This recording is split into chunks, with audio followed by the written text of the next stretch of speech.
राजस्थान की तपती धूप में बसा छोटा सा गांव था माइनस धरनीपुर। खेत बंजर पड़े थे। कुएं के किनारे की मिट्टी फटी हुई थी, जैसे धरती के होंठ सूखकर चटक गए हों। बच्चे दूर से घड़े उठाकर आते, पर आधा रास्ता भी न चलते कि घड़े खाली मिलते। हर शाम गांव के चौपाल पर बुजुर्ग बैठते और कहते, पता नहीं अन्य हमसे मुंह क्यों मोड़ लिया। लेकिन अर्जुन की आंखों में चमक थी। 12वीं कक्षा में पढ़ने वाला दुबला पतला ये लड़का कबाड़ और मशीनों में गहरी दिलचस्पी रखता था। जहां बाकी बच्चे कबड्डी या गिल्ली डंडा खेलते, वो टूटे रेडियो, साइकिल और पंखों को खोलकर देखता। लोग उसे हंसते हंसते कबाड़ी अर्जुन कहने लगे थे। गांव की रातें और भी डरावनी थीं। जैसे ही हवा तेज चलती, गांव के बाहर पुराने पीपल के पेड़ की डालियां खड़खड़ाती। कुछ लोगों को लगता माइनस कोई फुसफुसाकर बातें कर रहा हो। बच्चे तो डर से माओं की गोद में छिप जाते, लेकिन अर्जुन अकेला खड़ा होकर सुनता। उसे लगता माइनस ये हवा कोई रहस्य कह रही है, शायद मुझसे कुछ चाहती है। एक दिन स्कूल की पुरानी लाइब्रेरी में उसे एक किताब मिली। किताब बासी थी, पन्ने पीले और किनारे फटे हुए थे। उसमें लिखा था हवा से ऊर्जा निकाली जा सकती है। अर्जुन की धड़कन तेज हो गई। तो ये रहस्य, यही तो हवा मुझे बताना चाहती है। उस दिन से उसने हवा को एक दोस्त की तरह समझना शुरू किया। गांव वाले उसे देखकर हंसते, अरे देखो कबाड़ी अर्जुन फिर से लोहे का टुकड़ा उठा लाया। पिता रामस्वरूप अक्सर गुस्सा करते, अर्जुन ये सब खेल छोड़ो, हमारे पास खाने को मुश्किल से है और तुम लोहे के टुकड़ों में समय बर्बाद करते हो। अर्जुन चुप रहता, पर उसकी आंखों में दृढ़ता थी। रात को उसने माँ से कहा, माँ मुझे लगता है हवा मुझसे कहती है कि उसमें ताकत है, पर कोई समझता ही नहीं। माँ सावित्री ने उसके सिर पर हाथ रखा, बेटा बड़े सपनों को लोग पहले पागलपन ही कहते हैं, तू अपना सपना मत छोड़ना। माँ के शब्दों ने अर्जुन को हिम्मत दी। उस रात अर्जुन लालटेन की हल्की रोशनी में बैठा था। बाहर हवा सरसराती थी। अचानक उसने देखा माइनस सूखे कुएं का चरखा अपने आप घूम रहा है। वो चौंक गया। तो ये है रहस्य, उसने फुसफुसाकर कहा।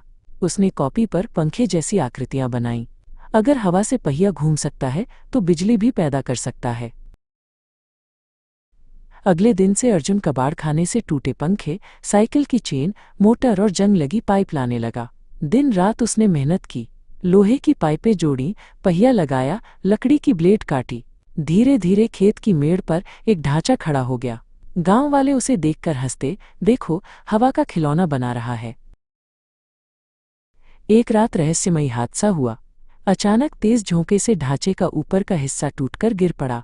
गांव वाले चिल्ला उठे, देखा पीपल के भूत ने गुस्सा किया है। लोग डरकर अर्जुन को रोकने लगे।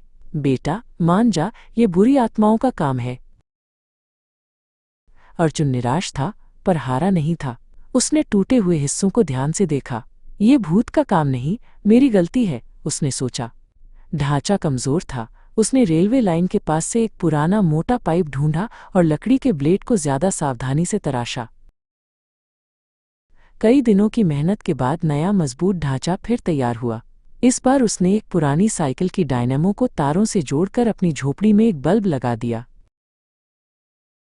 एक शाम आंधी चली, ढांचा डगमगाया और पहिया घूमने लगा। अर्जुन और सावित्री झोपड़ी के अंदर सांस रोके बैठे थे। अचानक बल्ब टिमटिमाकर जल उठा। अर्जुन की आंखों में आंसू आ गए। माँ ने उसे गले लगा लिया। बल्ब की रोशनी देखकर गांव वाले इकट्ठा हो गए। ये कैसे हुआ? पर उसी समय चौपाल के पास का पुराना पीपल का पेड़ एक जोरदार कड़कड़ाहट के साथ हवा से गिर पड़ा। लोग चिल्लाने लगे, ये अशुभ है। बल्ब जलते ही पेड़ गिरा। गांव वाले डर गए। ये शैतानी ताकत है, इस मशीन को तोड़ दो। लेकिन अर्जुन सामने खड़ा हो गया। पेड़ पुराना और खोखला था, इसलिए गिरा। ये हवा की ताकत है, शैतान की नहीं। मैं इसी ताकत से कुएं से पानी निकालकर दिखाऊंगा। अगले कुछ दिन अर्जुन ने पवन चक्की को गांव के सूखे कुएं के पुराने पंप से जोड़ने में लगा दिए। गांव वाले दूर से देखते, पर कोई मदद के लिए आगे नहीं आया। सिर्फ उसकी माँ उसे खाना और पानी दे जाती। फिर एक दिन हवा चली, पहिया घूमा, पंप में घरघराहट हुई और पाइप से पानी की पहली धार सूखी जमीन पर गिरी। बच्चे खुशी से चिल्लाए और पानी में खेलने लगे। गांव वालों की आंखों में उम्मीद की चमक लौट आई। धरनीपुर बच गया। लेकिन अगले ही दिन पानी का बहाव अचानक रुक गया। अर्जुन घबराया। ये कैसे हो सकता है? मशीन तो ठीक है। उसने पंप की जांच की पर उसे कोई खराबी नहीं मिली। गांव वालों की उम्मीद फिर से निराशा में बदल गई। उस रात अर्जुन ने एक योजना बनाई। वो चुपचाप पवन चक्की के पास एक झाड़ी में छिप गया। आधी रात को उसने एक परछाई को मशीन की तरफ आते देखा। वो परछाई गांव के लालची जमींदार भैरव सिंह की थी, जो चुपके से पंप के अंदर रेत डाल रहा था। अर्जुन का खून खौल उठा। भैरव सिंह गांव में सबसे ऊंचे दाम पर अपने ट्यूबवेल से पानी बेचता था। अगर गांव को मुफ्त पानी मिल जाता तो उसका कारोबार ठप हो जाता। अगले दिन अर्जुन ने चौपाल पर सबके सामने भैरव सिंह का पर्दाफाश कर दिया। भैरव सिंह ने चिल्लाकर कहा, ये लड़का झूठा है। ये जादू टोना करता है। इसने हमारे पवित्र पेड़ को गिरा दिया। मैं इस शैतानी मशीन को अपने हाथों से तोड़ दूंगा। कुछ गांव वाले उसकी बातों में आ गए। उसी रात आसमान में काले बादल घिर आए। बिजली कड़कने लगी और तूफानी हवाएं चलने लगीं। भैरव सिंह ने इसे मौका समझा और हाथ में एक भारी हथौड़ा लेकर अर्जुन की मशीन की तरफ चल पड़ा। माँ ने अर्जुन को जगाया, बेटा तूफान बहुत तेज है और भैरव सिंह अपने घर पर नहीं है। अर्जुन का दिल बैठ गया। वो अपनी माँ के रोकने के बावजूद अंधेरे और तूफान में बाहर भागा। अर्जुन जब पहुंचा, भैरव सिंह मशीन पर पहला वार करने ही वाला था। रुक जाओ, अर्जुन चिल्लाया। दोनों में तूफान के बीच संघर्ष होने लगा। तभी पास में जोर से बिजली कड़की। भैरव सिंह डरकर जमीन पर गिर पड़ा और वहां से भाग गया। अब अर्जुन अकेला था। मशीन तूफान में बुरी तरह हिल रही थी, जैसे अभी गिर जाएगी। अर्जुन ने पागलों की तरह ढांचे को थाम लिया। उसने हवा से कहा, अगर तू मेरी दोस्त है तो मुझे हरा मत देना।